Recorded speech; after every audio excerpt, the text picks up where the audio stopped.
Quand j'ai commencé à marcher, j'étais très nerveuse. Je sentais que j'allais tomber ou que j'allais me frapper avec quelque chose ou que j'allais me faire du mal. Et je ne voulais pas marcher parce que c'était... Je ne savais pas où j'étais ni rien et c'était horrible. Je me sentais un peu insécure, mais comme je connaissais déjà le territoire de l'école et j'étais déjà familiarisée, je savais un peu quoi attendre.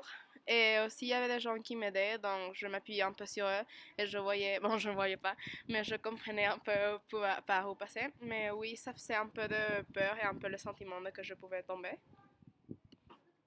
Nous, comme personnes voyantes, on ne se rend pas compte de ce que c'est la vie d'un aveugle tous les jours. Dès qu'il se lève et il s'habille, jusqu'à ce qu'il mange sans savoir ce que c'est.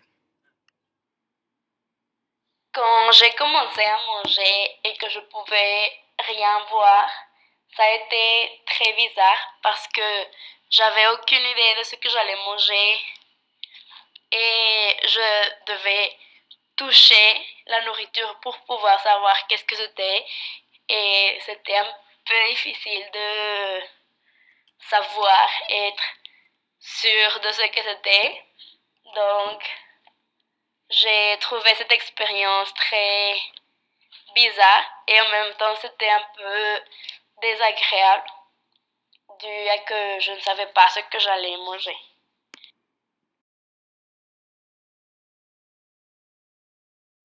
La première chose que je pris avait une consistance gélatineuse qui m'a fait rappeler une expérience que je venais de faire.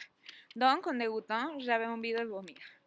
Normalement, rien de manger me dégoûte, mais j'ai pas aimé la texture des aliments. Eso, estás tirando. Ok, abre la boca y cómetela. De un solo trago, ok? No quiero que pruebes uno para ver. 1, 2, 3, abre. Si no lo pasa.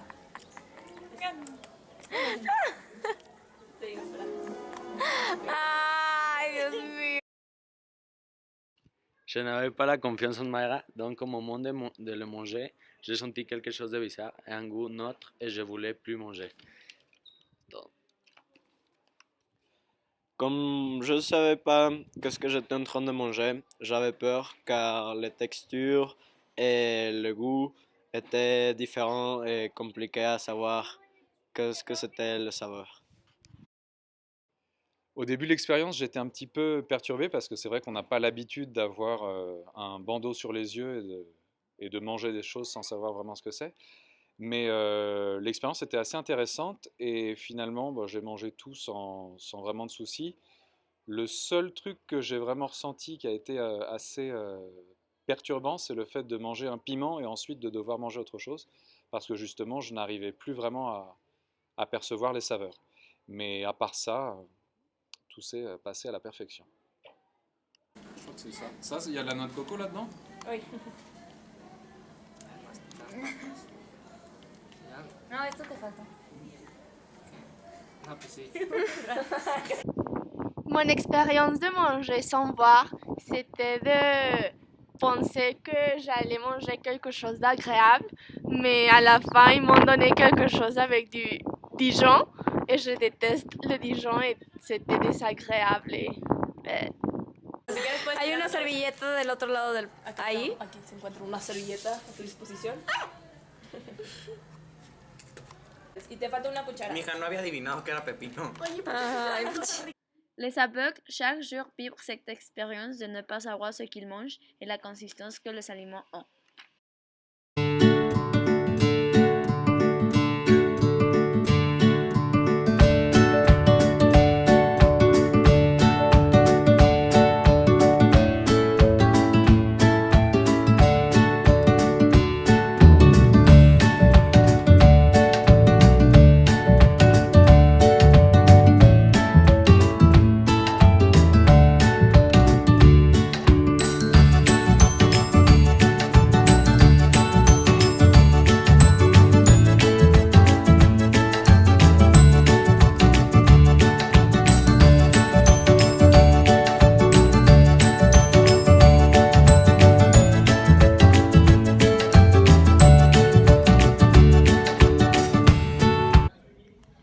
tu as aimé faire cette expérience?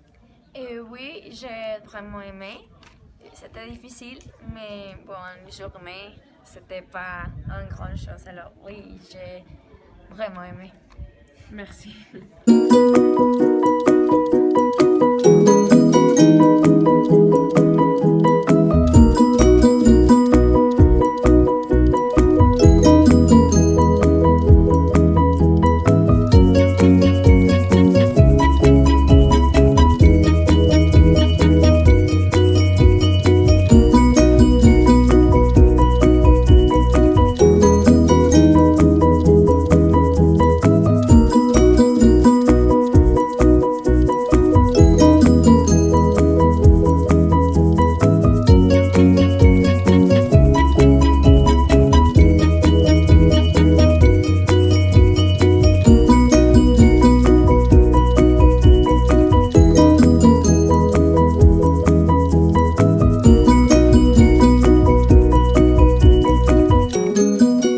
Tu as senti après de 10 ans sans pouvoir voir.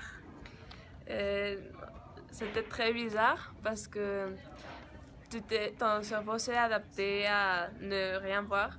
Donc, quand je me suis enlevé le masque, la lumière m'a vraiment fait même mal aux yeux parce que je ne voyais rien. Donc, tout d'un coup, remettre la lumière, ça m'a un peu fait mal aux yeux.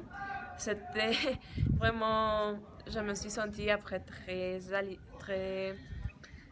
je me suis sentie mieux parce que c'était un stress de ne pas pouvoir voir où j'allais ou ce que je faisais.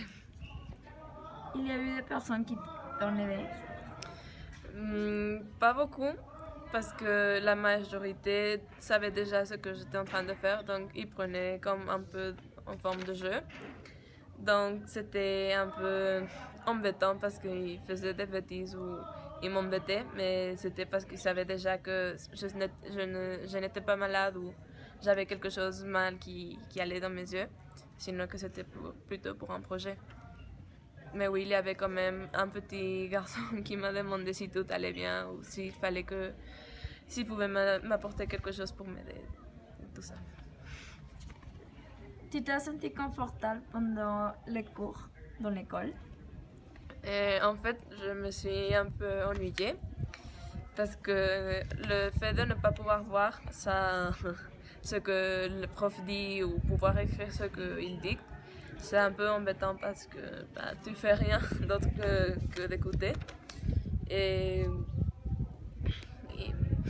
non, la majorité c'était ne rien faire pendant les cours, simplement écrire, prendre quelques notes, mais ces notes étaient un peu très dispatchées. Et l'école s'est adaptée à toi? Je pense que si une personne aveugle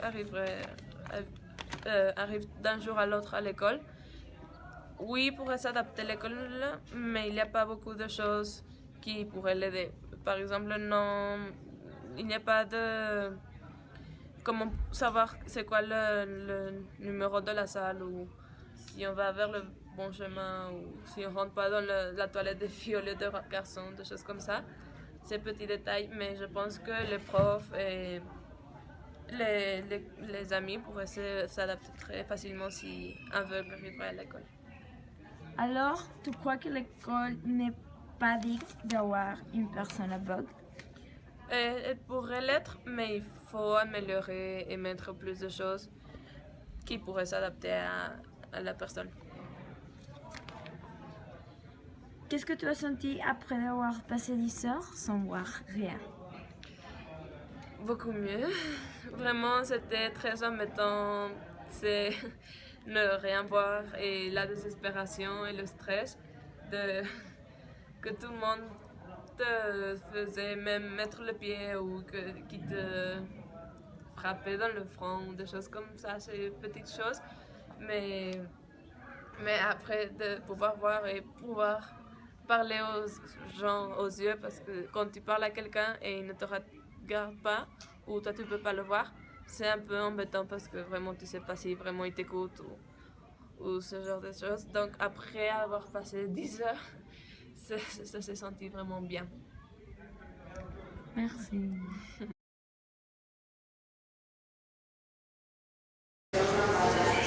Pues te queríamos preguntar, si no hay ningún inconveniente, saber cómo, si tu incapacidad fue desde el nacimiento o te fuiste quedando así con el tiempo.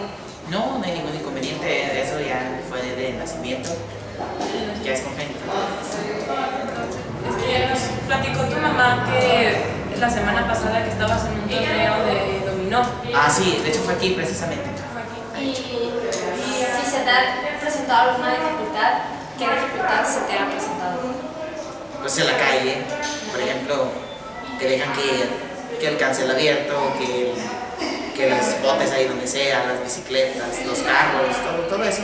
Los obstáculos que la misma gente deja es con lo que uno batalla.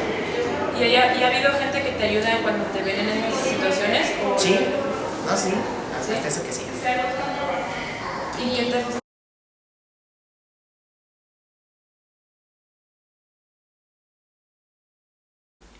On peut devenir aveugle de différentes façons. On a fait une prélévance mondiale avec 31,9 millions de personnes, dont 47,8% ont des cataractes. Le 10,3% ont de glaucome. Et le 8,7% ont l'IPMA. Un œil qui souffre de cataracte, ça se voit comme ça. Un œil avec une cristalline normale, ça se voit comme ça. Et un œil avec une cristalline avec la cataracte, ça se voit comme ça.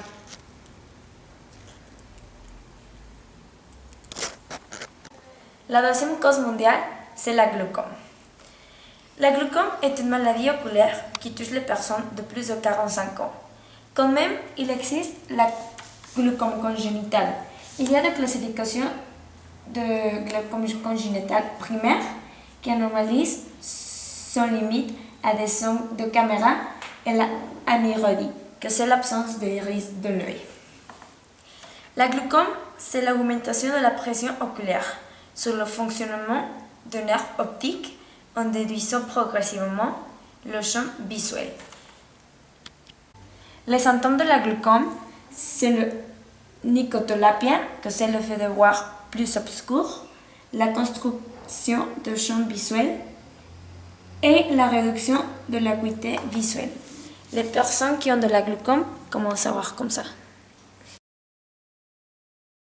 Les personnes plus âgées ont tendance à voir la dégénération maculaire associée par l'âge. Et les principaux facteurs de danger d'avoir cette maladie, c'est fumer de tabac, être plus âgé, c'est aussi génétiquement, et d'avoir hypertension. Les symptômes de cette maladie, c'est la vision fluée centrale, comme nous indique cette graphique, la difficulté à voir les détails concrets, le scotome de la vision centrale, la métamorphose, la difficulté et la sensibilité à la couleur et à le contraste, et l'impact négatif sur la perception de la profondeur. Comme avant-dernière conséquence pour devenir aveugle, je vais vous parler de l'IPMA. L'IPMA, c'est l'accumulation du sang au pied du iris, ce qui déclenche le décollement de la rétine.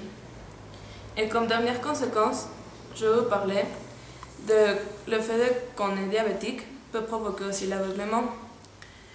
Quand on a de la diabète, la rétine consomme beaucoup d'oxygène. Et c'est pour ça que la rétine diabétique s'installe. Elle se manifeste progressivement par des petites artères et qui diminuent la capacité d'irrigation et qui provoquent des hémorragies. Si on ne traite pas la diabète à temps, on peut faire une altération et on peut provoquer la baisse d'acuité visuelle, ce qui peut provoquer aussi la perte de la vision.